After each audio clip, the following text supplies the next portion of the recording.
The veil covered more than her face. It covered the truth of what she had survived, and Brielle Ramsey wore it like armor every single day. She stood in the back corner of the university library, fingers trailing along leather spines older than her great-grandparents, breathing in the smell of aged paper and dust. The black lace veil hung from a delicate headpiece, obscuring everything from her nose down, casting shadows across features she could barely stand to see in mirrors anymore. Students whispered when she passed, professors pretended not to stare. But here, among forgotten texts and dim lighting, she could almost feel normal. Almost. The book she needed sat on the highest shelf, naturally. Brielle stretched on her toes, fingertips brushing the spine of a tome on medieval European history. Just another inch. Allow me. The voice came from directly behind her, deep and accented with something ancient, something that made her spine straighten instinctively. A pale hand reached past her shoulder, long fingers wrapping around the book with effortless grace. She caught a glimpse of snow-white skin, a silver ring with a crest she didn't recognize, and then she turned. The man standing behind her shouldn't exist. His hair fell in waves of pure white to his shoulders, framing a face so pale it seemed to glow in the library's poor lighting. Sharp cheekbones, a strong jaw, and eyes, God, his eyes the color of fresh blood, watching her with an intensity that made her breath catch. He wore all black, tailored slacks, a fitted shirt, and a long coat that belonged in another century. Everything about him screamed danger, power, and something her rational mind couldn't quite process. He held out the book.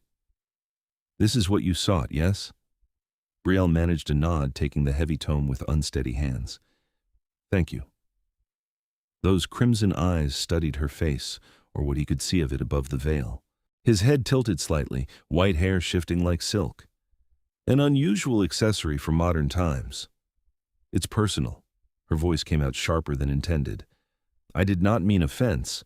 He spoke with careful formality, each word precisely chosen. "I merely observed that you hide something precious." "You don't know anything about me." A slight smile curved his lips, revealing the barest hint of elongated canines. "No, but I find myself wishing to learn." Brielle's heart hammered against her ribs. This close, she could smell him something like winter air and old churches and copper. No cologne could smell like that. No human should look like that. Every instinct screamed at her to run, but her feet stayed planted. "I'm Brielle," she said, unsure why she was offering her name to the stranger. "Ah, Alaric," he pronounced it with a slight roll of the R, making it sound regal. "Alaric Dravon. You're not a student here?" "No." He glanced around the library with mild disinterest. "I've not been a student for quite some time, but I appreciate collections of knowledge, and your university has several texts I wish to examine." His gaze returned to her, sharpening. "I did not expect to find something far more intriguing than old books." Heat crept up her neck. "I should go. I have research to do. For Professor Morrison's class on European folklore and mythology." It wasn't a question. Brielle froze. "How did you—" "I pay attention." Alaric stepped slightly closer, and she became acutely aware of how tall he was, how he seemed to take up all the space around her without actually touching her. "That particular course interests me. The professor has many theories, though most are incomplete." "You've audited the class?" "I have listened on occasion, from outside." His eyes held hers, and something passed between them, something electric and terrifying and thrilling all at once. "Tell me, Brielle Ramsey, do you believe in the monsters he teaches about?" The use of her full name should have alarmed her. Instead, it felt natural coming from his lips, like he'd known it all along. "I believe there are things in this world we don't understand." Diplomatic. Another small smile. "What if I told you the monsters are real? That they walk among you, hidden in plain sight, bound by ancient laws and blood oaths?" "I'd say you've been reading too much fiction." "Would you?" Alaric's hand moved, not touching her, but gesturing toward the book she held. That text describes the courts of European nobility in the 15th century. It mentions several powerful families who served under mysterious lords who never aged, who held court only at night, who were said to drink the blood of their enemies. He paused. What if those accounts were not metaphor? Brielle's mouth went dry. That's impossible. Is it? He leaned in, voice dropping to barely above a whisper. Your pulse is racing. Some part of you recognizes what I am, even if your rational mind refuses to accept it. You're insane. No, Dragami, I am very, very old and very, very real. Alaric straightened, giving her space to breathe again. You need not fear me. I would never harm you. You have my word on that, and the word of a vampire king is binding. The words hung in the air between them. Vampire. King. Brielle's hands tightened on the book, her mind racing through every possibility: mental illness, elaborate prank, drugs in the coffee she'd had that morning. But his eyes. God, his eyes looked ancient, looked honest, looked at her like she mattered more than anything else in this library full of priceless texts. Vampires don't exist, she whispered. Then you have nothing to fear in my company. He extended his hand, palm up, an invitation rather than a demand. Join me for coffee. Let me prove myself either a madman or something far more interesting. Either way, I promise you an evening you will not forget. Every ounce of common sense told her to refuse, to run, to report this strange man to campus security.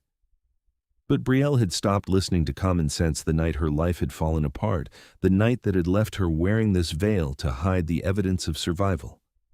If monsters were real, if this impossible creature standing before her was what he claimed, then maybe the world was stranger and more dangerous and more wondrous than she'd ever imagined. Maybe she wasn't as alone in her darkness as she thought.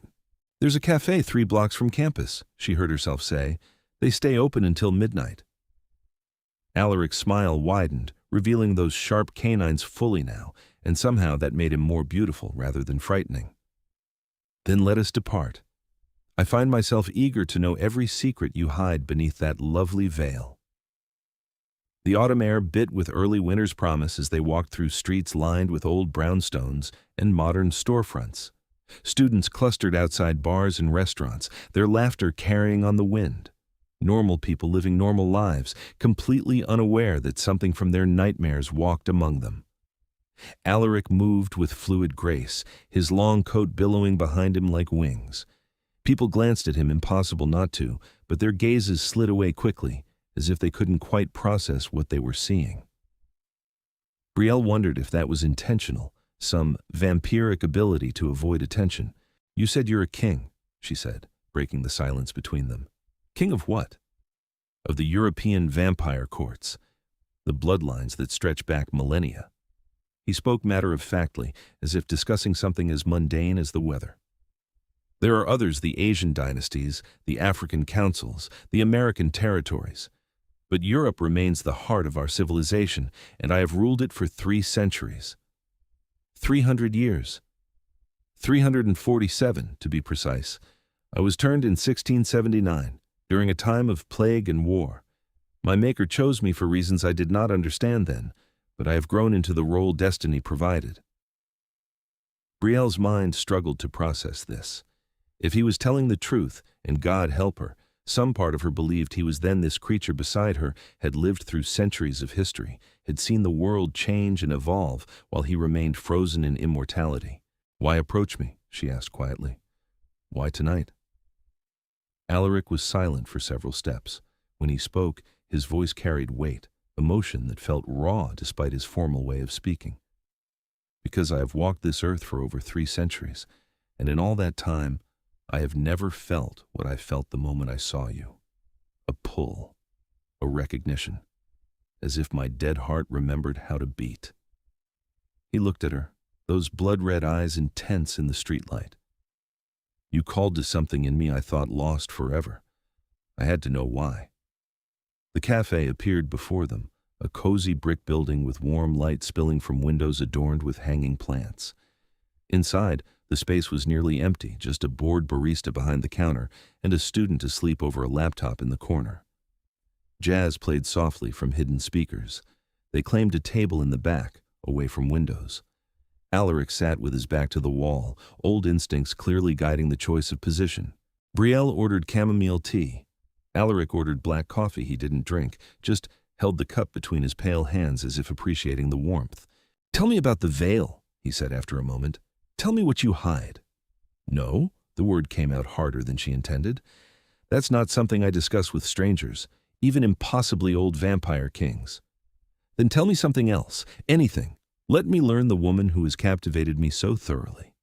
Brielle wrapped her hands around her tea, letting the heat seep into her fingers. "I'm a graduate student.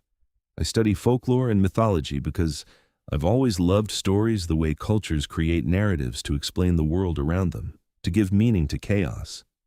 She paused. "I used to think that's all they were, just stories. And now? Now I'm sitting across from someone claiming to be a vampire, and I haven't run away screaming. So maybe I don't know anything anymore." Alaric's expression softened. "The world is far stranger than your professors teach. There are creatures and powers and ancient agreements that keep the balance between your kind and mine. We exist in the shadows because exposure would mean war devastating, bloody war that would leave both our species crippled. So we hide, we adapt, we survive. You drink blood, yes. You kill people." "No," his response was firm, immediate. "Not anymore, not for many years. There are those of my kind who hunt, who kill, who see humans as nothing more than prey, but they are dealt with harshly. I enforce strict laws among my subjects, feed only from the willing, never to the point of death, and never from children. Those who break these laws face execution." Brielle studied him, trying to reconcile the monster of legend with this elegant, articulate man sitting across from her. Why those laws? Why care if humans live or die? Because I remember being human. Because despite this cursed existence, I retain enough of my soul to value life, even lives not my own. Alaric set down his untouched coffee. And because mindless slaughter is the act of beasts, not kings, I rule through strength, yes, but also through principle. What happens if a vampire breaks your laws? They are brought before my court. Evidence is presented. If found guilty, they are executed by sunlight or stake through the heart. His eyes hardened. I do not enjoy these proceedings, but justice must be maintained. Without order, we become the monsters humans fear us to be. The student in the corner packed up their laptop and left, the bell above the door chiming softly. The barista began wiping down the counter, throwing occasional glances toward their table. Brielle realized they'd been talking for over an hour, the conversation flowing with surprising ease despite its supernatural subject matter. "My turn," Alaric said. "What happened to you? What trauma do you hide beneath that beautiful veil?" "What makes you think it's trauma?" 3 centuries of reading human expressions, even those partially obscured. His gaze remained gentle despite the directness of his words. "You wear that veil like armor, like a barrier between yourself and the world. Something hurt you, badly, and you hide the evidence." Brielle's hand instinctively moved toward her face, fingers brushing the lace that covered her scars. She'd spent months perfecting her response to this question, had a dozen deflections ready. But sitting here with this impossible creature who spoke of centuries and kingdoms and blood laws, the carefully constructed walls felt suddenly fragile. "I was attacked," she said quietly. 6 months ago. I was walking home from the library, stupid, I know, but I'd lost track of time and it was only 10 blocks. She stared at her tea, watching steam rise and dissipate. "A man grabbed me from behind, dragged me into an alley. I fought, but he was stronger. He had a knife." Alaric had gone completely still. When she risked a glance at him, his expression was carved from ice, rage simmering beneath the surface. "He cut my face," Brielle continued, the words tumbling out now that she'd started. "Said he was going to make sure no one would ever look at me again. Called me all sorts of things while he did it. I thought I was going to die there, bleeding on dirty concrete. But someone heard, called the police. He ran, and I survived." She touched the veil again. "With scars that run from my chin to my cheekbones. The surgeons did what they could, but the damage was extensive. So now I hide behind lace and avoid mirrors and try to pretend I'm still the person I was before." "Did they catch him?" "No, he wore a mask. No witnesses who could identify him. The police said they'd keep the case open, but I know what that means." Alaric's hands had clenched into fists on the table, his knuckles somehow even whiter than usual.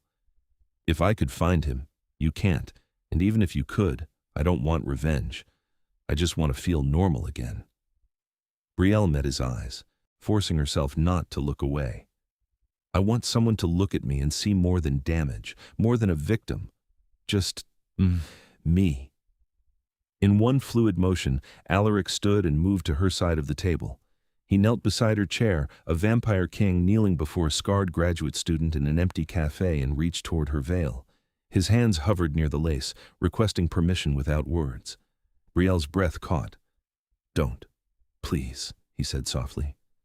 "Let me see you. All of you. You'll be disgusted." "Impossible. You don't know what's under here. Then show me." His crimson eyes held hers with such intensity, such genuine desire to know her, that her hands moved to the headpiece before conscious thought could intervene. She lifted the veil slowly, revealing first her chin scarred with raised pink tissue, then her jaw, her cheeks. The attack had left jagged lines across the right side of her face, puckered skin where the knife had cut deepest. She'd stopped counting the stitches after 50. The doctor said she was lucky the blade hadn't severed anything vital, had called her survival miraculous. But sitting in front of mirrors, seeing this stranger's face staring back, hadn't felt lucky or miraculous. Alaric's expression didn't change. His hand rose, fingers hovering just above the worst of the scarring along her right cheek. "May I?" She nodded, not trusting her voice. His touch was cool, gentle, reverent. He traced the line of the scar from her ear to her chin, those ancient eyes following the path of destroyed tissue. "Beautiful," he whispered. "So incredibly beautiful."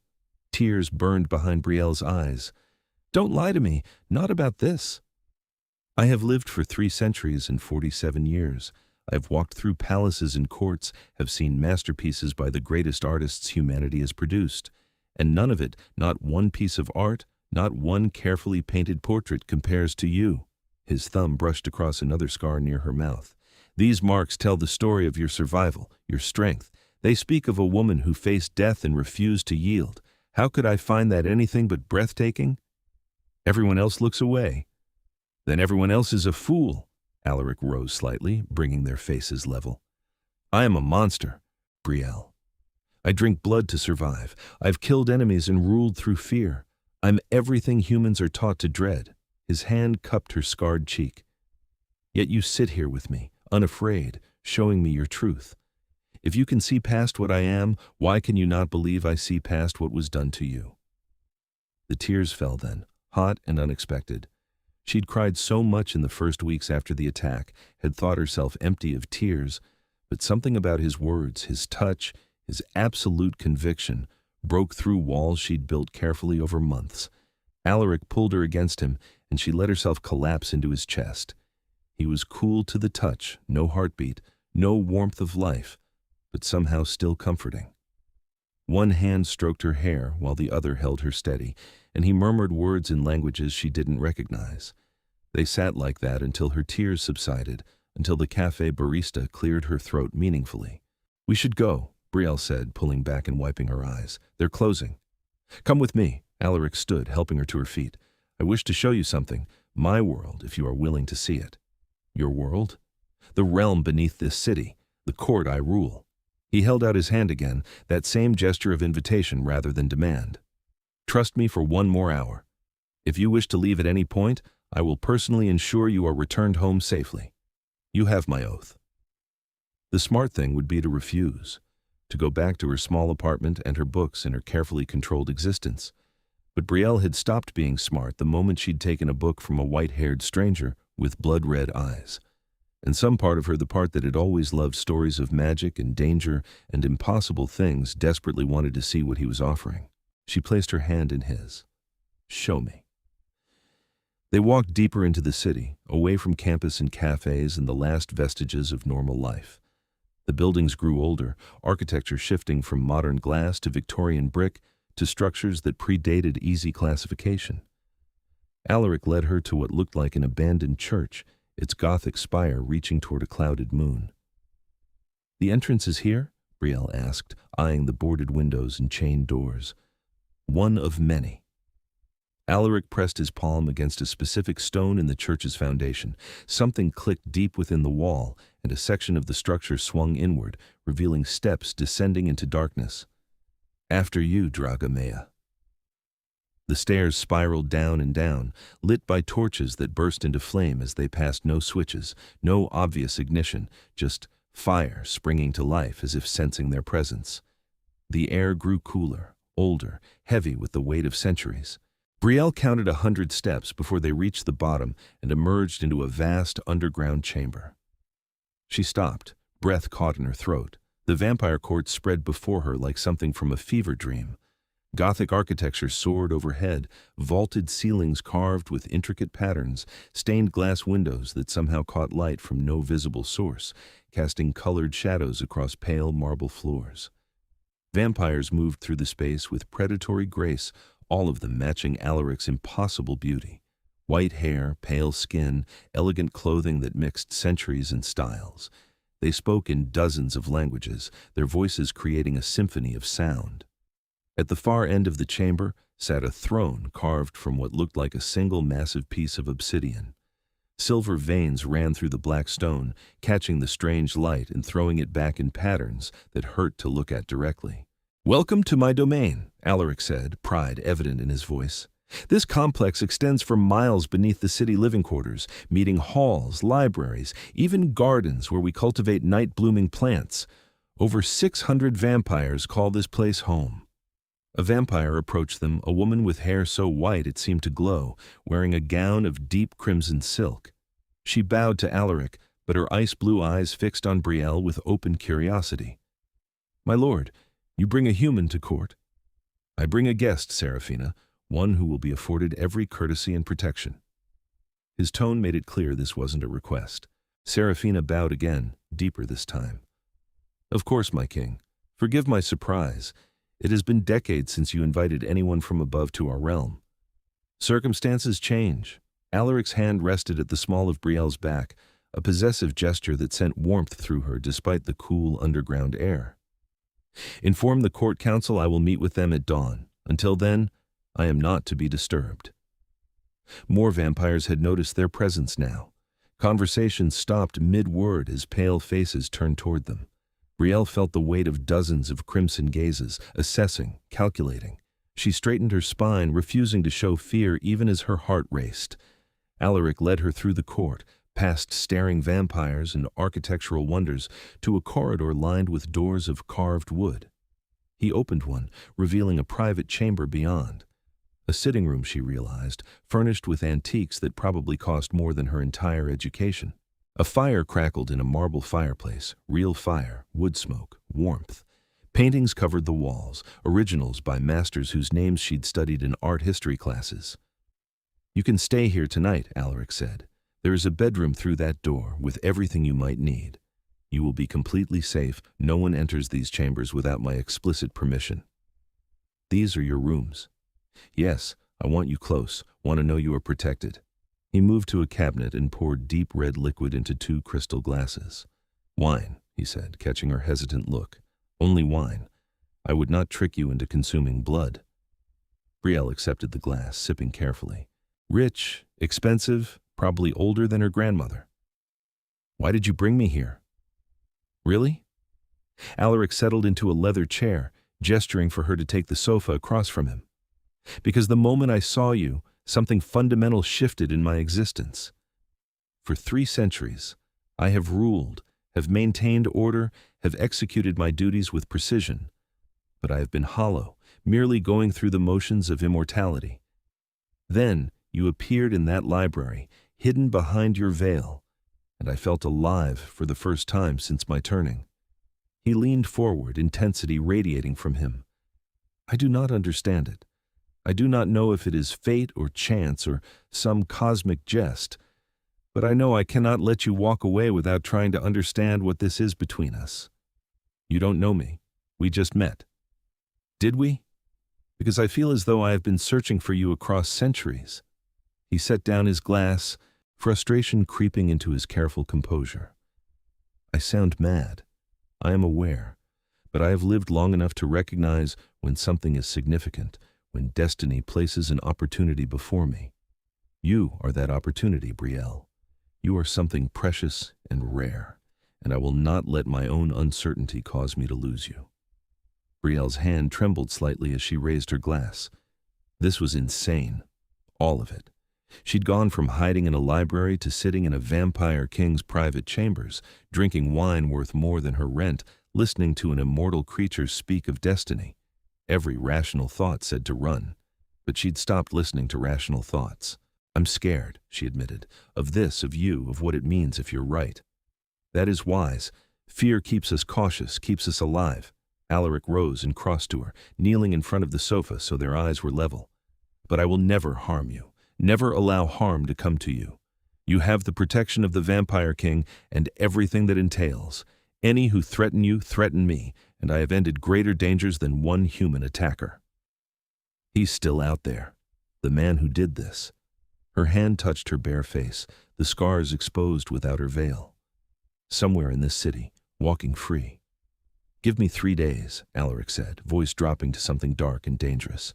3 days to have my people search. We have resources your police do not, centuries of experience tracking humans, connections throughout this city's underworld, and no legal restrictions limiting our methods. If he can be found, I will find him. And then what? That depends on you.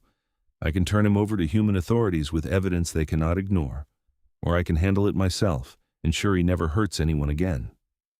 His eyes held hers. "I will not lie. Part of me hopes you choose the latter. The thought of what he did to you fills me with rage I have not felt in decades. But the choice is yours." Brielle should have been horrified, should have refused his offer, should have defended the legal system in proper channels of justice. But sitting here with proof of her attack carved into her skin, knowing the man who'd done it walked free while she hid behind veils, she couldn't find horror at Alaric's offer. Only a terrible, guilty relief that someone finally wanted to do something. "Find him first," she said quietly. "Then I'll decide." Alaric's hand covered hers, cool fingers intertwining. "As you wish. Now you should rest. Dawn comes soon, and I must retreat to my chambers before the sun rises. The bedroom is yours. You will find clothes that should fit in the wardrobe, and the bathroom is fully stocked. Sleep as long as you like. No one will disturb you." "Where will you be?" "Below this level. Vampires sleep in windowless chambers during daylight hours. Sunlight is one of the few things that can truly kill us. But I will return at sunset, if you are willing to see me again." Brielle stood, suddenly exhausted as adrenaline drained away. "I'll be here." The smile that crossed Alaric's face was genuine, warm despite his cold nature. He lifted her hand and pressed a kiss to her knuckles, a gesture from another era. "Then I shall count the hours until dusk. Sleep well, Dragamea." She wanted to ask what the foreign words meant, wanted to keep talking, wanted to understand everything about this impossible night. But exhaustion pulled at her, and the bedroom called with promises of soft sheets and quiet darkness. The bedroom beyond was magnificent, a 4-poster bed with velvet curtains, more antique furniture, and windows covered with heavy drapes that blocked every trace of potential sunlight. Brielle found silk pajamas in the wardrobe, exactly her size, and wondered how long Alaric had been planning this. Had he known she'd say yes, or was he simply prepared for any possibility? She fell asleep almost immediately, sinking into the softest mattress she'd ever encountered, and dreamed of white hair and crimson eyes and cool hands tracing the map of her scars. When Brielle woke, disorientation hit first. Wrong ceiling, wrong smells, wrong everything. Then memory flooded back the library, the cafe, the vampire court. She sat up quickly, half expecting to find herself in her own bed, the previous night nothing but elaborate fantasy. But no. This was real. The silk pajamas, the antique furniture, the underground chamber with no natural light. She checked her phone 7 p.m. She'd slept nearly 16 hours. A soft knock came at the door. "Miss Ramsey?" "I'm Serafina. May I enter?" Brielle pulled on a robe she found hanging nearby. "Come in." The white-haired vampire from the previous night entered, carrying a tray laden with food-fresh fruit, pastries, cheese, coffee. "The king requested I bring you dinner and inform you he awaits your presence whenever you are ready. There is no rush, he has matters of court to attend to, but wishes to see you the moment you are available." "Thank you." Brielle accepted the tray, setting it on a small table. Can I ask you something? Serafina inclined her head. Of course. Is Alaric always like this? So intense? A small smile crossed the vampire's perfect features. In matters of court and justice, yes, King Alaric rules with absolute authority and expects perfection from his subjects. But in personal matters? She paused. I have served him for 90 years. In all that time, I have never seen him show interest in any human beyond basic courtesy. What he feels for you is unprecedented. It disturbs some of the court, this sudden fascination. But I find it rather beautiful. Why would it disturb them? Because humans are fragile. You age, you die, you are vulnerable to countless dangers we have long since overcome. For our king to care for one of your kind is to invite heartbreak. Serafina moved toward the door. But perhaps that is what makes it meaningful. The temporary nature of your existence makes every moment precious. We immortals forget that sometimes. After Serafina left, Brielle ate quickly and showered in a bathroom that looked like something from a luxury magazine, marble and gold fixtures, and a tub large enough to swim in. Her clothes from yesterday had been cleaned and pressed, hanging in the wardrobe next to other options she hadn't noticed the night before. She dressed in her own jeans and shirt, then hesitated over the veil. All her life, or at least the 6 months since the attack, she had hidden behind that lace. It had become part of her identity, her shield against staring eyes and pitying looks. But Alaric had seen her without it, had called her beautiful with absolute conviction. Did she really need it anymore? Her hand trembled as she left the veil on the dresser and walked out without it. The court was busier now, dozens of vampires moving through the main chamber. Conversation stopped as she appeared. Eyes tracked her progress across the marble floor. She felt exposed, vulnerable, but forced herself to walk with her head high. These creatures could smell fear, could probably hear her racing pulse. She wouldn't give them the satisfaction of seeing her cower. Alaric sat on his obsidian throne, listening to a male vampire with long silver hair report something in rapid Italian. But the moment Brielle appeared, his attention shifted entirely. He rose in one fluid motion, descending the steps from his throne, and the other vampire fell silent mid-sentence. Brielle. Her name sounded like prayer on his lips. He crossed the distance between them and stopped just short of touching her, crimson eyes roaming her face. You're not wearing your veil. I thought I'd try without it. Here, at least. She managed to smile. Figured if vampires can walk around openly, I can handle showing my scars. You are magnificent. He offered his arm, formal and courtly. Come, let me show you more of our world. They walked through the underground complex, and Alaric explained what she was seeing. The library that rivaled her universities, filled with texts dating back millennia. The training rooms where younger vampires learned combat. The gardens where somehow, impossibly, plants grew under artificial light carefully calibrated to their needs. The meeting halls where disputes were settled and laws enforced. Hundreds of vampires called this place home, and all of them acknowledged Alaric with deep bows or formal nods as he passed. Their king, their law, their center of power. And he walked beside her, his hand at the small of her back, making it clear to everyone that she was under his protection. They ended in another private sitting room, this one with paintings of European cities at night. Alaric poured more wine, and they settled into comfortable chairs near a fireplace that crackled with warmth. Tell me about your life, he said. Before the attack. Who were you then? Brielle sipped her wine, organizing thoughts she'd tried not to examine too closely. I was working on my PhD.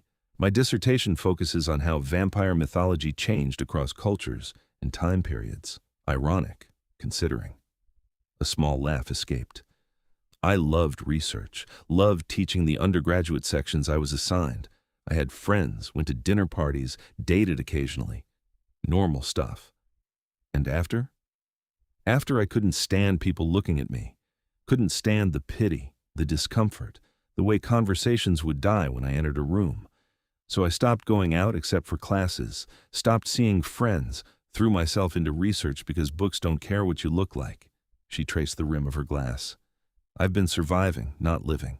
Just getting through each day, hiding behind my veil, waiting for, I don't know, something to change.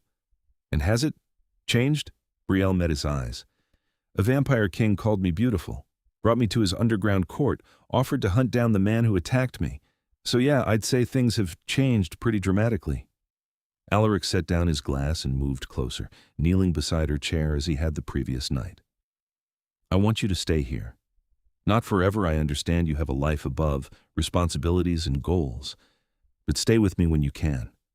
Let me show you everything my world has to offer. Let me prove that the scars you bear do not diminish your beauty or your worth. Why? The question came out barely above a whisper. Why do you care so much? Because I am 347 years old, and I have finally found something worth caring about beyond duty and power. His hand cupped her scarred cheek, thumb tracing the damaged skin with infinite gentleness. Because you make me feel human again, make me remember what it was to have a heart that beat for more than blood. Because when I look at you, I see not just survival, but strength, not just scars, but stories of battles won. He leaned closer. Because I am falling in love with you, Brielle Ramsey, and I am tired of pretending immortality means I cannot feel deeply. Her breath caught. You barely know me. I know enough. I know you love stories and knowledge. I know you survived something that would have broken others. I know you are brave enough to walk into a vampire court without your armor. I know your smile is rare but radiant when it appears. And I know I want to learn every other detail, want to spend hours, days, years discovering who you are beneath the surface. I'm human. I'll age. I'll die. Yes. Pain flashed across his face, and every moment until then will be precious because of it.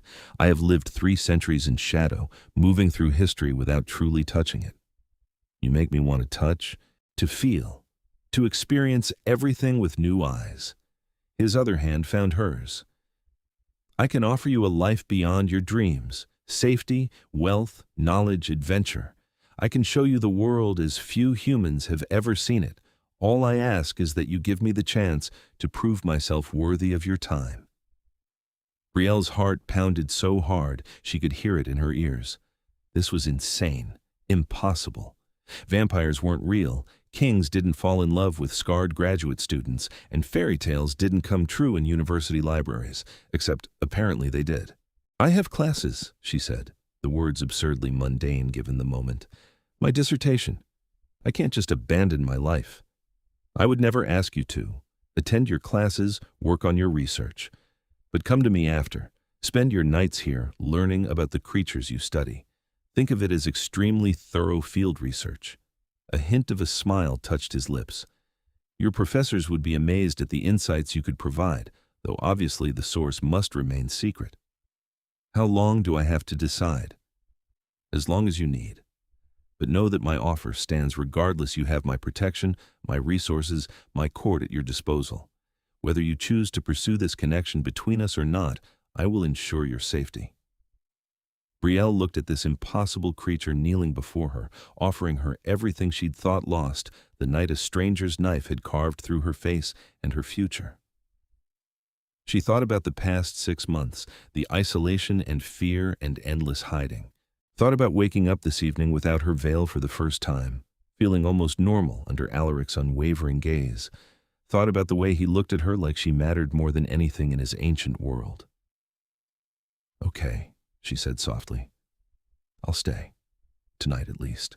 Then we'll see. The smile that broke across Alaric's face was brilliant, transforming his regal features into something almost boyish despite his centuries. He lifted her hand and pressed another kiss to her knuckles. Then I shall endeavor to make tonight unforgettable. He kept that promise. They talked for hours, Alaric sharing stories of his long existence, the courts he'd navigated, the wars he'd survived, the slow evolution of vampire society from savage hunters to the organized civilization that existed now. He spoke of his turning, the pain and terror of dying and being reborn as something other. Spoke of learning to control his bloodlust, of the mistakes he'd made when young and reckless. In turn, Brielle told him about her childhood, her parents who taught history and instilled in her a love of stories. Her first day of graduate school, nervous and excited. Her advisor who believed in her research even when funding was tight. The small joys of her life, good coffee, old books, the way autumn leaves looked in afternoon light, normal things, human things. But Alaric listened as if every word was precious, as if her mundane human existence fascinated him more than centuries of vampire politics. When exhaustion finally pulled at her again, human sleep schedules not adjusted to vampire hours, Alaric walked her back to his chambers. At the door, he hesitated. "May I kiss you?" he asked, formal and uncertain in a way that seemed at odds with his usual authority.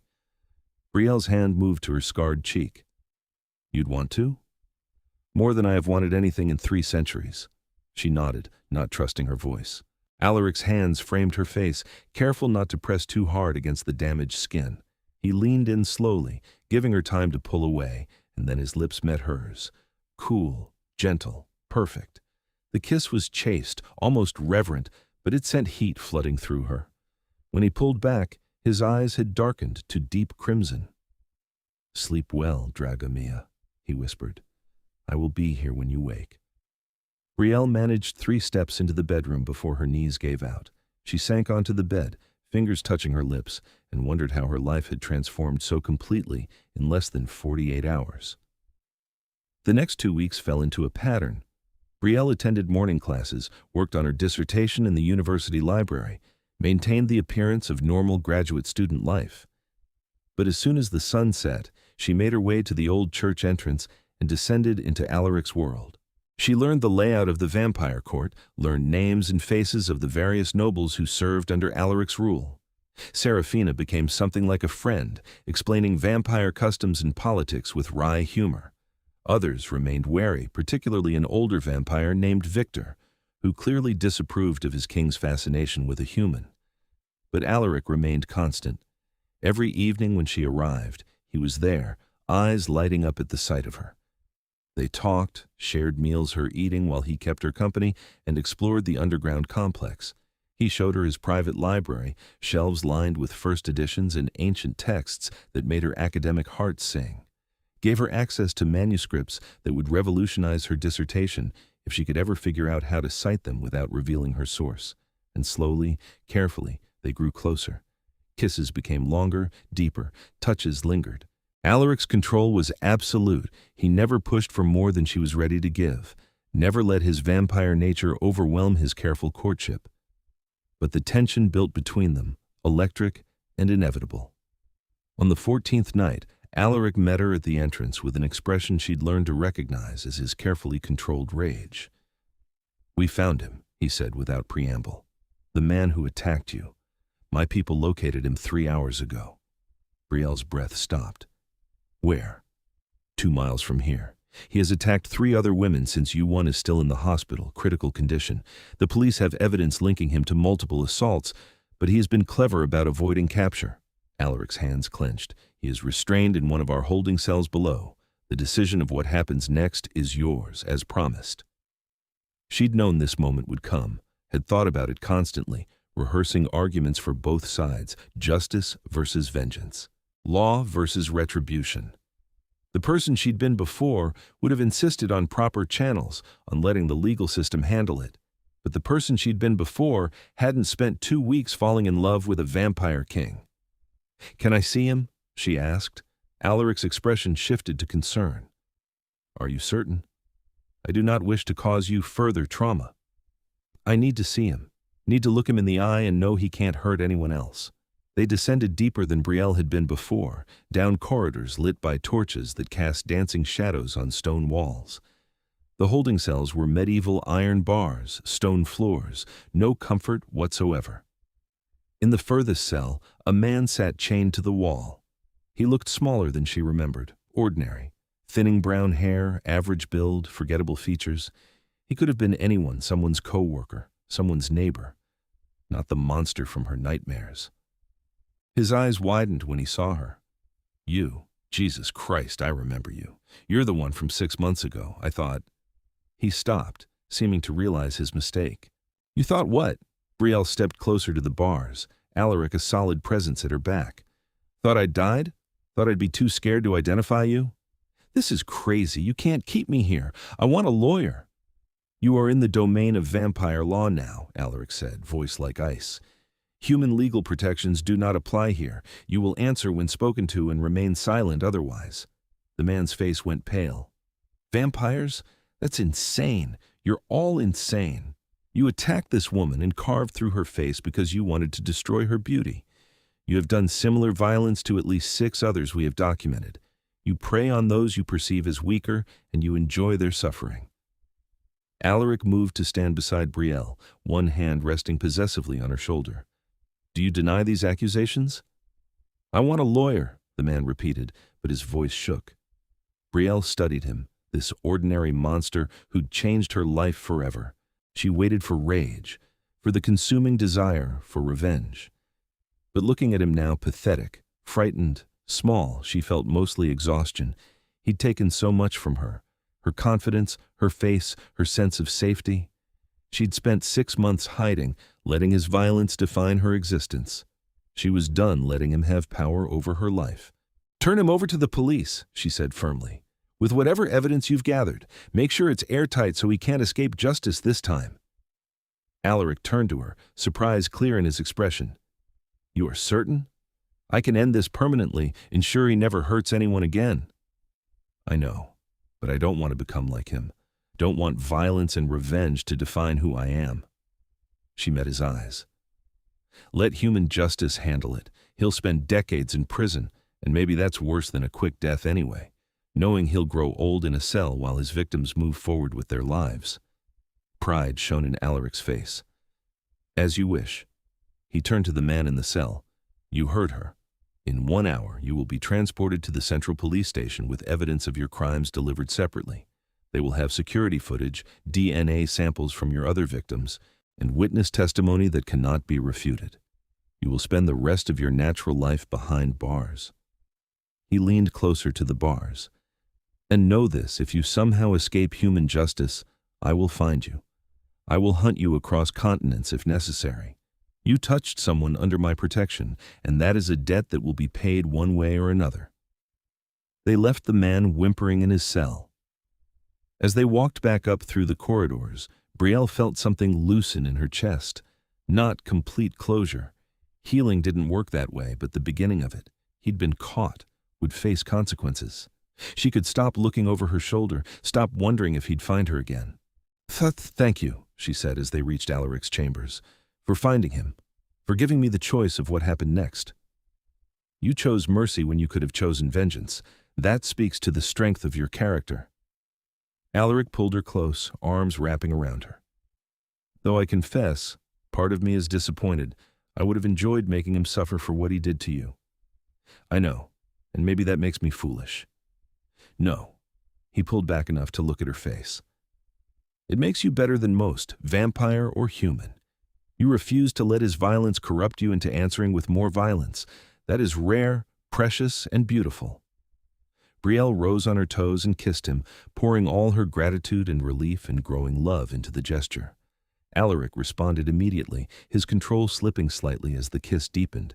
His arms tightened around her, and she felt the press of his fangs against her lower lip, not breaking skin, just present, a reminder of what he was. When they broke apart, both breathing hard, well, she was breathing hard. He mostly seemed to be mimicking the gesture. His eyes had gone completely red. "Brielle," he said, voice strained, "if we continue, I will not wish to stop." "Then don't stop. You do not understand what you are offering. I understand perfectly." She took his hand and led him toward the bedroom. "I'm not a fragile thing to be protected. I'm a woman who knows what she wants. And I want you, Alaric Dravon. All of you, vampire nature included." Something shifted in his expression control, giving way to desire, formal courtship transforming into raw need. He swept her into his arms with inhuman strength and carried her through the doorway. The bedroom door closed behind them, and for the first time since the attack, Brielle felt truly beautiful, truly wanted, truly seen.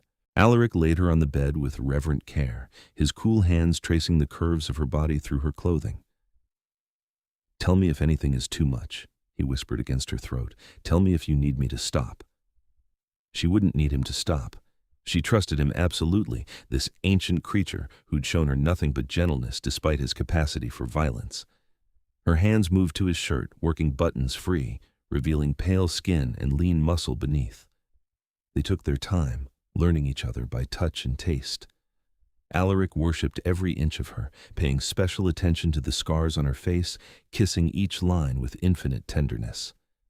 His control was magnificent, fangs present, but never breaking skin, strength held carefully in check, every movement calculated to bring pleasure rather than fear.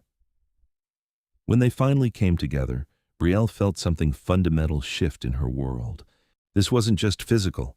It was connection, completion, two broken creatures finding wholeness in each other. Alaric held her like she was everything precious in his ancient existence, and she held him like he was the answer to questions she'd been too afraid to ask. Afterward, they lay tangled in silk sheets, Alaric's cool skin pressed against her warmth. He traced idle patterns across her back, and she mapped the planes of his chest. "I love you," she said into the comfortable silence. "I know it's fast, I know it's crazy, but I love you." Alaric went still. Then his arms tightened around her, pulling her impossibly closer. "Draga mea," he whispered, and she finally asked what the words meant. "My darling, my beloved." He kissed her temple. "I have said it from the first night, though you did not know, because I loved you from the moment you took that book from my hands, looked at me with those defiant eyes, and refused to be anything but exactly who you are. What happens now?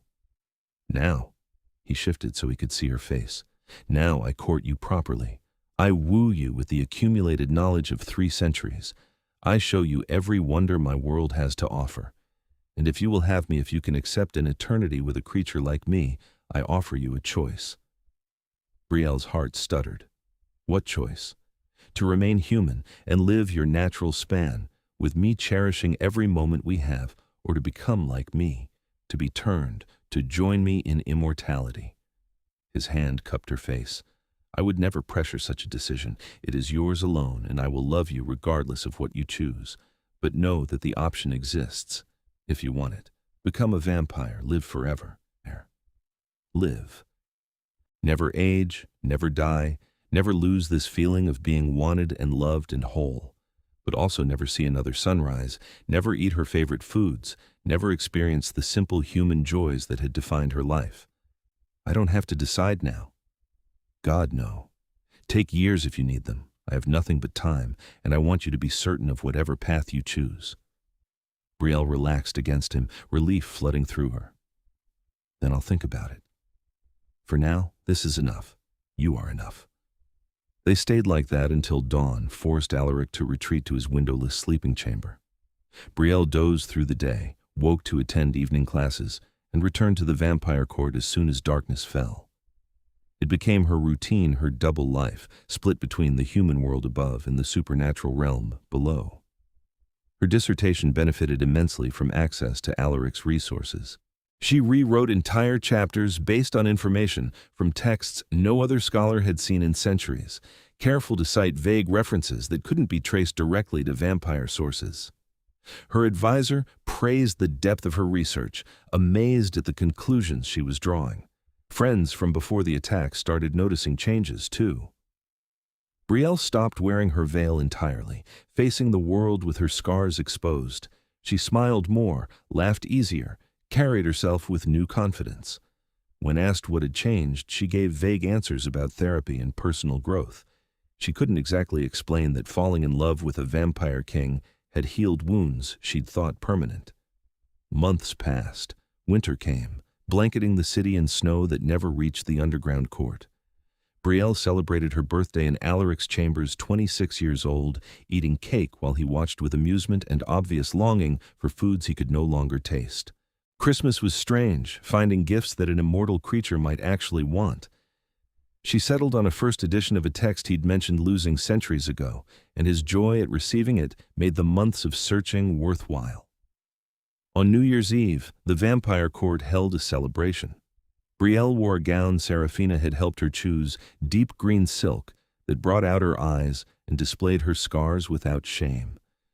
She danced with Alaric in the great hall, surrounded by vampires in formal wear, and felt like she'd stepped into a fairy tale.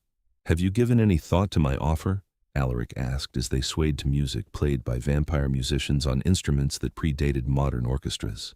The immortality question? Yes, though I do not mean to pressure, I know. Brielle looked around the hall at the beautiful, dangerous creatures who'd accepted her presence among them. I have thought about it. A lot, actually. And? She met his eyes, seeing the vulnerability there, despite his regal bearing. I'm not ready yet. I'm only 26. There are things I want to experience as a human, first finishing my doctorate, publishing my research, maybe teaching for a few years. But ask me again in a decade, and my answer might be different. Relief and disappointment warred across his face. A decade is nothing to me. I can wait. You're not upset? How could I be? You are choosing to live fully in the time you have, rather than rushing into immortality out of fear of losing what we have. That shows wisdom. He spun her in the dance. And selfishly, I look forward to experiencing those human milestones with you, watching you defend your dissertation, seeing your name on published works, meeting your students. I have missed such simple joys. The celebration continued past midnight, vampires drinking blood from crystal goblets while Brielle sipped champagne. She noticed Victor watching from the shadows, his expression still disapproving, but other members of court had warmed to her. Serafina was openly friendly now. A younger vampire named Lucian often asked about her research, fascinated by human perspectives on vampire mythology. Even the council members who advised Alaric had stopped treating her as a temporary curiosity. She was becoming part of this world, even while maintaining her connections to the human realm above. Spring arrived, bringing final revisions to her dissertation. Brielle defended in early May, her committee amazed by the depth and originality of her work. She passed with highest honors and officially became Dr. Ramsey. Alaric attended the defense, sitting in the back of the room despite the afternoon sun still lingering outside. She'd worried about the risk, but he assured her he could tolerate indirect sunlight for short periods if properly protected. The pride on his face when she was congratulated made every late night of writing worthwhile. Her first academic article was accepted to a prestigious folklore journal in June. The piece analyzed cross-cultural vampire mythology through the lens of societal fears about death and sexuality. Her unnamed sources, vampires who'd lived through the eras she was analyzing, had provided insights no other scholar could match. Publication was scheduled for autumn. Through it all, her relationship with Alaric deepened. They'd moved past the early intensity into something more sustainable, but no less profound. He knew her morning coffee preferences, the way she liked to read with her feet tucked under her, her tendency to get so absorbed in research she forgot to eat. She knew his tells when court politics frustrated him, the way he touched her scars when he needed grounding, his habit of speaking in languages centuries dead when emotions overwhelmed him. They fought occasionally, her stubborn independence clashing with his protective instincts, his high-handed decisions about her safety irritating her modern sensibilities. But they always worked through it, communication hard-won but ultimately successful. It was real, messy and complicated and absolutely real. One evening in late summer, Brielle arrived at the court to find unusual tension in the air. Vampires spoke in hushed clusters, their expressions grave. Serafina intercepted her at the entrance. "There is a situation," the vampire said carefully. "A challenge has been issued to the king's authority." Brielle's stomach dropped. "What kind of challenge?" "Victor has formally contested Alaric's right to rule, citing his relationship with you as evidence of compromised judgment. Several older vampires support the challenge. The matter will be decided by combat at midnight." Serafina's ice-blue eyes met hers. "This is because of you. Victor believes a king who loves a human cannot properly serve vampire interests." Guilt crashed over her. "Where's Alaric?" "In his chambers, preparing." Brielle ran through the corridors, ignoring the stares from gathered vampires. She burst into Alaric's rooms to find him strapping on armor that looked like it belonged in a medieval tournament, leather and steel that somehow managed to be both archaic and practical. "You cannot be here," he said without turning around. "This is vampire business." "The hell it is. This is about me. Victor's challenging you because of our relationship." "Yes?" Alaric turned, and his expression was carved from ice. "He believes my love for you makes me weak, unsuitable to lead. He is wrong, but I must prove it through combat. Such is our law." This is insane. Can't you just talk to him? I have tried. He will not yield. And truthfully, this confrontation has been building for decades. Victor resents that I was chosen as king when he is older, believes he should rule based on age alone. Alaric crossed to her, his hands settling on her shoulders. This is not your fault. Do not take this burden on yourself. If you're hurt, I will not be. I'm 347 years old. Victor is older but slower, and his rage makes him sloppy. Alaric kissed her forehead. I have not survived this long by losing fights. Trust that I know what I am doing. The combat took place in a circular arena deep within the complex, surrounded by tiered seating where the entire vampire court gathered. Brielle sat in a place of honor beside the empty throne, Serafina on her other side providing quiet explanations of what was happening. Alaric entered from one side, still wearing his armor, moving with lethal grace. Victor entered from the opposite side, similarly armored, his silver hair braided back from his face. Both carried swords that looked ancient and deadly. A vampire Serafira identified as the court's eldest, a woman named Isolde, who claimed to be over 1,000 years old, stood in the center of the arena. Behold, this challenge is issued and accepted under the old laws, Isolde announced, her voice carrying easily through the space. Combat continues until one yields or is incapacitated. The victor's authority is absolute and will not be questioned for a period of 1 century. Let no one interfere or face execution. She looked between the two males. Fight with honor. Then she vanished from the arena floor with inhuman speed, and the combat began. Victor attacked first, his sword sweeping toward Alaric's head in a brutal arc. Alaric blocked easily, the clang of steel on steel echoing through the chamber. They moved in a blur of speed Brielle's human eyes could barely track, their swords meeting in showers of sparks. Victor was strong, his blows heavy with centuries of accumulated power. But Alaric was faster, more controlled, each movement efficient and precise. He fought like someone who'd spent 300 years perfecting the art of combat, while Victor fought like someone allowing rage to guide his blade. The fight lasted 20 minutes that felt like hours. Brielle's hands clenched the armrests of her seat, her heart in her throat every time a blade came close to Alaric's body. But gradually, inevitably, Victor began to slow. His attacks grew wild, desperate. Alaric remained calm, patient, waiting for the opening he knew would come. When it did, he moved with devastating precision. His blade swept Victor's legs, sending the older vampire crashing to the stone floor. Before Victor could recover, Alaric's boot was on his chest, sword point at his throat. "Yield!" Alaric commanded, not even breathing hard. Victor's face twisted with fury and humiliation, but he'd lost, and everyone present knew it. "I yield," he ground out. Alaric removed his boot and stepped back. "You will leave this court and not return for 50 years. When you do return, you will serve with loyalty or face permanent exile. Are these terms acceptable?" "Yes, my king." The arena erupted in sound vampires cheering, stomping feet, calling Alaric's name. He'd proven his strength, his right to rule. The challenge was over. Alaric's eyes found Brielle in the crowd. He moved toward her with that same lethal grace, and when he reached the throne, he pulled her to her feet and kissed her in front of the entire assembly. A claim, a declaration, a statement that his love for her was not weakness, but strength. When he pulled back, his voice rang through the suddenly silent chamber. "Let this be known to all. This woman, Brielle Ramsey, is under my protection and is to be afforded every courtesy due to a queen. Any who threaten her threaten me. Any who disrespect her disrespect their king. She is mine and I am hers, and that will not change regardless of her mortality or my immortal nature."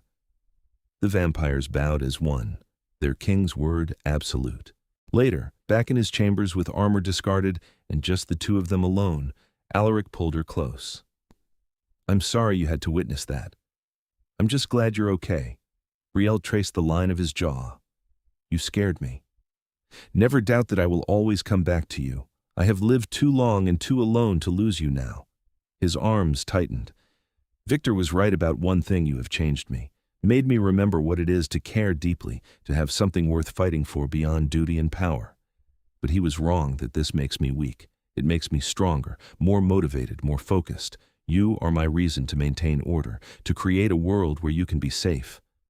I love you, she said simply, and I love you. For whatever time we have, years or decades or centuries, if you eventually choose to join me in immortality. You are mine, Draga Mia, and I am yours. They sealed the promise with a kiss that led to more. Clothes discarded, bodies entwined. And in the aftermath, wrapped in silk and each other, Brielle finally felt like she'd found where she belonged. 5 years passed. Brielle built a career as a professor specializing in folklore and mythology, her unconventional theories backed by research no one could dispute. She published regularly, presented at conferences, gained recognition in her field. Her scars became part of her identity rather than something to hide. She told students honestly that she was an attack survivor, using her experience to discuss how societies create narratives around violence and trauma. She split her time between the human world and Alaric's court, maintaining both lives with careful balance. Her human colleagues knew she had a partner but never met him. Her relationship with a powerful recluse was the explanation she offered, and no one pushed for details. The vampire court accepted her presence even as she remained resolutely human. Alaric was patient, never pressuring her toward immortality, content to have her for whatever time she would give. They traveled together when her teaching schedule allowed nighttime tours of European cities, where he showed her the hidden vampire sanctuaries, the ancient meeting places, the history that had unfolded around his centuries of existence. On her 31st birthday, Brielle woke in Alaric's bed to find him watching her with unusual intensity. "What?" she asked sleepily. "I have a gift for you, but it comes with a question, and I need you to know you can refuse." He produced a small box from the bedside table. "This is not the vampire offer that remains yours to accept or decline. This is something else entirely." Inside the box was a ring, a band of silver set with a blood-red ruby that caught the lamplight and threw it back in crimson flashes. "Brielle Ramsey, would you do me the honor of becoming my wife?" Her breath caught. "You want to marry me?" "Desperately. I know vampire marriages are not recognized by human law, and a legal marriage would be complicated given my official death in the 17th century. But I want the ceremony, the vows, the commitment before witnesses of both our worlds. I want you to be my wife in every way that matters." His thumb traced her scarred cheek. "You have given me 5 years of joy I never expected to feel. I would very much like to spend the rest of your life, however long you grant me, as your husband." Tears burned behind her eyes. "You really want this? Want me? Permanently?" "More than I have wanted anything in 3.5 centuries." He pulled out the ring, holding it ready. "Marry me, not because I am a king or because of what I can offer, but because we love each other and that love deserves to be celebrated." "Yes," she whispered. "Yes, of course, yes." The ring slid onto her finger perfectly, the ruby gleaming against her skin. Alaric kissed her with a desperation that belied his usual control, and she kissed back with equal fervor, tasting salt from tears she wasn't sure belonged to her or him.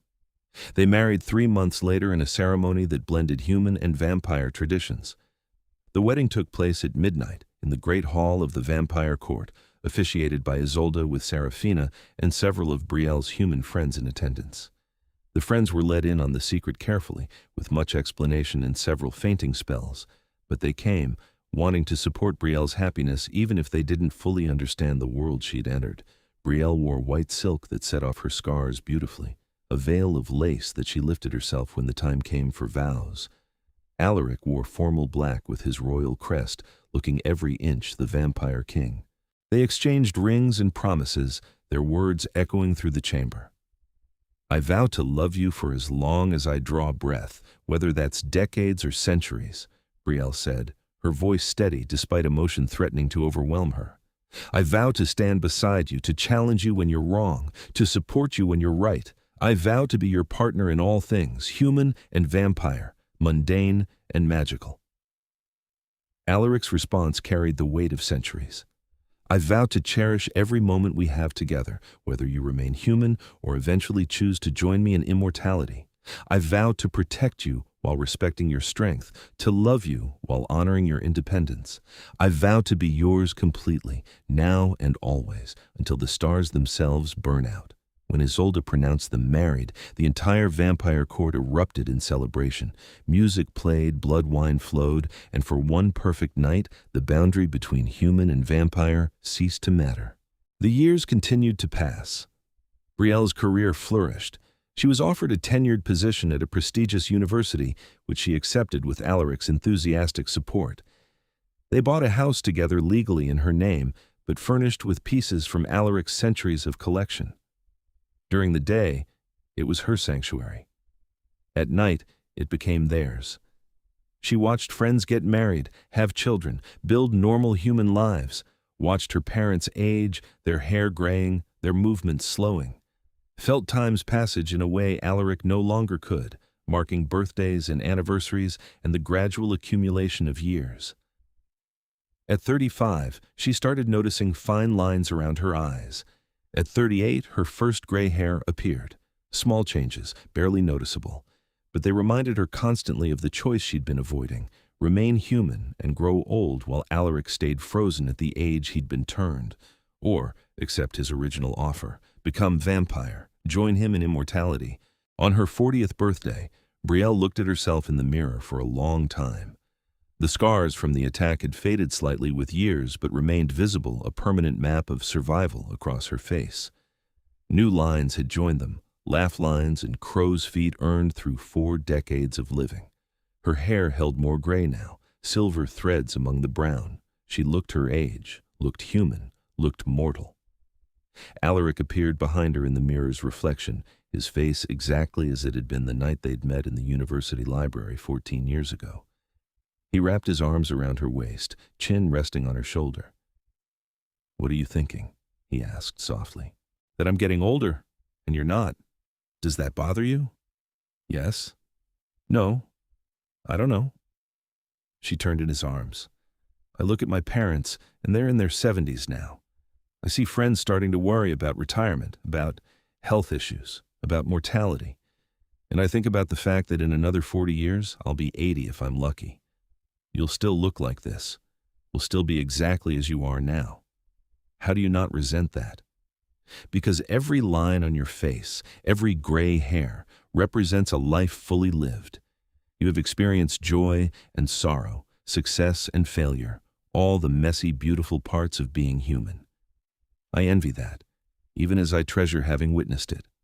His hand cupped her face. "But I also understand if you are ready to make a different choice." Brielle closed her eyes. "Tell me honestly, if I never chose to turn, if I lived out my natural life and died at 80 or 90, could you handle that? Would you be okay?" "No," he said simply. "Losing you would devastate me. But I would survive because that is what immortals do. We survive. I would carry your memory for whatever centuries remain to me, and I would be grateful for the years we had." "And if I choose to turn? If I ask you to make me vampire?"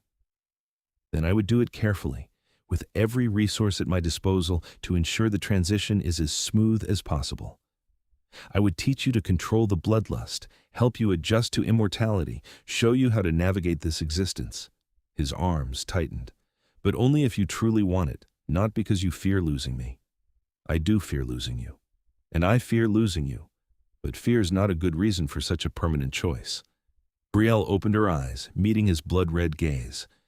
"What if I have other reasons? What if I want more time, centuries of it, to explore everything we haven't yet experienced? What if I want to see how the world changes, how vampire society evolves, how our love deepens over decades and centuries? What if I'm simply not ready to die when I have the option to continue?" Something flickered in Alaric's expression, hope carefully contained. "Then I would turn you tonight if you asked.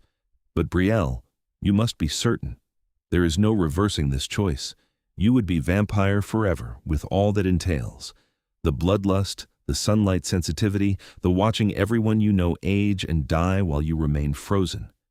It is not an easy existence. I know. I've spent 14 years learning exactly what it means."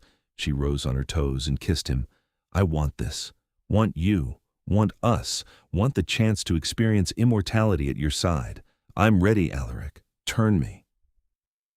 The turning ritual was more ceremony than she'd expected. Alaric insisted on doing it properly, with the court's eldest vampires present to ensure everything went smoothly. They prepared a private chamber deep in the complex, windowless and secure, where Brielle would remain for the 3 days the transformation required. Isolde explained the process carefully. "The king will drain you to the point of death, then you will drink his blood. Your body will die, heart stopping, breath ceasing, and then you will be reborn as vampire. The 3 days between death and rebirth are crucial. Your body will change at the cellular level, rewriting your very nature. It is agonizing, but we will be here to ensure nothing goes wrong." Brielle's human friends came to say goodbye, not forever, but to the version of her that would die tonight. They cried and hugged her and made her promise to stay in touch even after she became something other. Her parents had already passed her father 3 years ago, her mother just last year, so at least she didn't have to explain this choice to them. When the moment came, Brielle lay on a bed draped in white silk, Alaric beside her. His expression was grave, the weight of what he was about to do evident in every line of his face. "Last chance to change your mind," he said. "I'm not changing my mind. I want this. I want forever with you." He kissed her then, soft and sweet and tinged with the copper taste of blood. When he pulled back, his fangs were fully extended, sharp and deadly. "I love you, Dragamea, in this life and whatever comes after. I love you too." The bite was sharp, painful for just a moment before euphoria flooded through her system, some chemical in vampire saliva that made feeding pleasurable for the victim. Brielle felt her blood leaving her body, felt her heartbeat growing weaker, slower. Darkness crept in at the edges of her vision. Cold spread from her extremities inward. Just before consciousness faded entirely, Alaric pulled away. He bit his own wrist and blood welled up, impossibly red. He pressed it to her lips. "Drink," he commanded. She drank. The blood tasted like copper in winter and power, flooding her system with ice-cold fire. Her body convulsed, every cell screaming as the transformation began. The last thing she heard before darkness claimed her was Alaric's voice, steady and sure. "I will be here when you wake, however long it takes. I am here." The 3 days of transformation were hell. Brielle was only partially conscious for most of it, awareness coming in fragments, pain unbelievable, all-consuming pain as her body died and rebuilt itself. Cold so intense she thought she'd never be warm again. Thirst, overwhelming thirst for something she couldn't name. Through it all, Alaric stayed. She felt his cool hand holding hers, heard his voice reading to her in languages dead and living, sensed his presence like an anchor keeping her tethered to existence. On the 3rd day, something changed. The pain began to recede. Her senses sharpened to impossible clarity. She could hear conversations happening floors above, could smell individual ingredients in the blood wine being prepared in the court's kitchens, could feel the texture of silk sheets in minute detail. Her heart beat one final time, then stopped. And Brielle Ramsey opened her eyes as a vampire. The world looked different. Colors were sharper, more vivid. Every shadow held depth and detail. She could see in the darkness as easily as she'd once seen in full daylight. And the thirst. God. The thirst was overwhelming, a burning need that consumed every thought. Alaric was there immediately, helping her sit up. "Easy. The bloodlust is intense at first, but you can control it. I am here. I will help you." "Thirsty," she managed, her voice rough and strange in her own ears. He held up a crystal glass filled with deep red liquid. "Fresh blood from willing donors. Drink slowly. Let your body adjust." The first taste was transcendent. Better than any food or drink from her human life, satisfying a need she hadn't known existed until it was being fulfilled. She drank greedily, finishing the glass in seconds. More? Soon, too much at once can be overwhelming. Alaric took the empty glass and set it aside, then tilted her face toward his. "Look at me, Dragamea. Let me see who you have become." Brielle met his eyes, seeing her reflection in those crimson depths. Her face was paler now, skin that had been naturally tan, now alabaster white. Her hair had lightened to silver white, falling around her shoulders in waves, and her eyes had changed from brown to a deep red, the color of fresh blood. But the scars remained, the attack's evidence still carved across her face, puckered tissue standing out even more against her pale new skin. "They didn't heal," she said, raising a hand to trace the familiar lines. "No, scars from before turning remain a reminder of the human life we leave behind." Alaric's thumb brushed across the largest scar.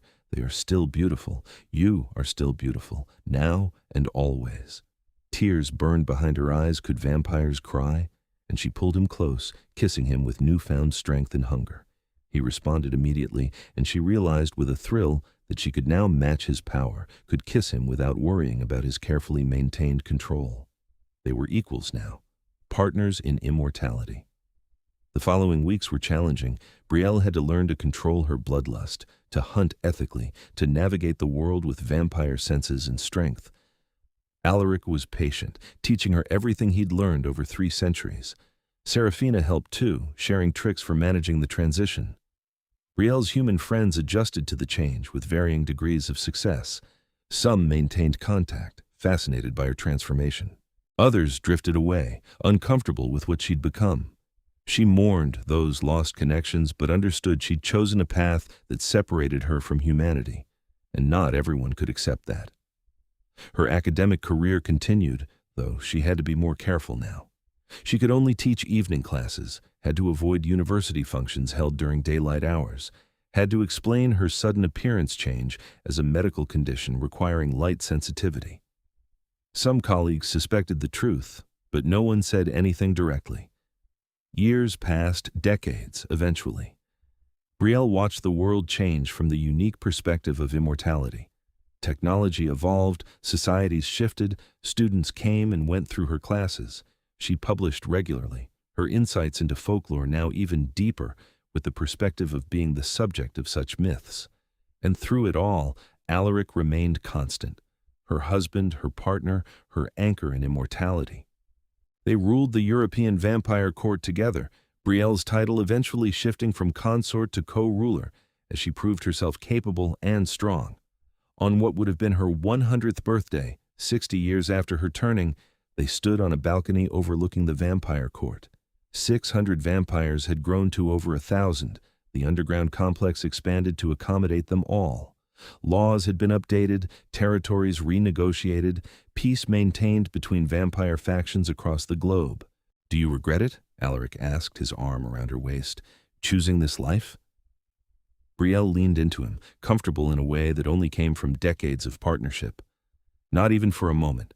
I've seen things, experienced things, learned things I never could have as human. I've helped build something meaningful here." She turned to face him. "And I've spent 60 years with the man I love, with centuries more ahead of us. How could I regret that? I worried, at first, that you would grow to resent me for taking your humanity. You didn't take it. I gave it willingly. There's a difference." She touched her scars, still visible after all these years. "These remind me of who I was, where I came from. They're proof that I survived trauma and built something beautiful from the pieces. I wouldn't erase them even if I could." Alaric pulled her close and kissed her, tender and deep and full of the love they'd cultivated across decades. When they pulled apart, his smile was genuine, warm, the expression of someone who'd finally found peace after centuries of searching. "I love you, Dr. Brielle Ramsey Dravon, in this century and all the ones to come. And I love you, King Alaric Dravon, forever and always." Below them, the vampire court continued its eternal existence. Above them, the human world spun on, unaware of the creatures living beneath their feet, and between the two realms, Brielle had found her place, no longer fully human, not quite comfortable being entirely vampire, but perfectly content being exactly who she was. A survivor, a scholar, a queen, a wife, someone who'd hidden her scars beneath a veil until a vampire king lifted it and called her beautiful. Someone who'd found forever in the most unexpected place. The years stretched ahead of them, infinite and full of possibility. They would face challenges, every immortal existence included them. But they would face them together, partners bound by love and choice, and the scars that reminded them both of the strength found in survival. In a quiet moment, centuries from now, Brielle would look back on the night she'd met Alaric in that university library and marvel at how one chance encounter had transformed her entire existence. How a vampire who'd walked the earth for 300 years had found his soulmate in a scarred graduate student hiding behind lace. How she'd been brave enough to accept his offer to step into darkness and find light waiting on the other side. But that reflection was still far in the future. For now, she had centuries of adventures to experience, an immortal love to nurture, and a kingdom to help rule. For now, she had forever. And forever, it turned out, was exactly long enough.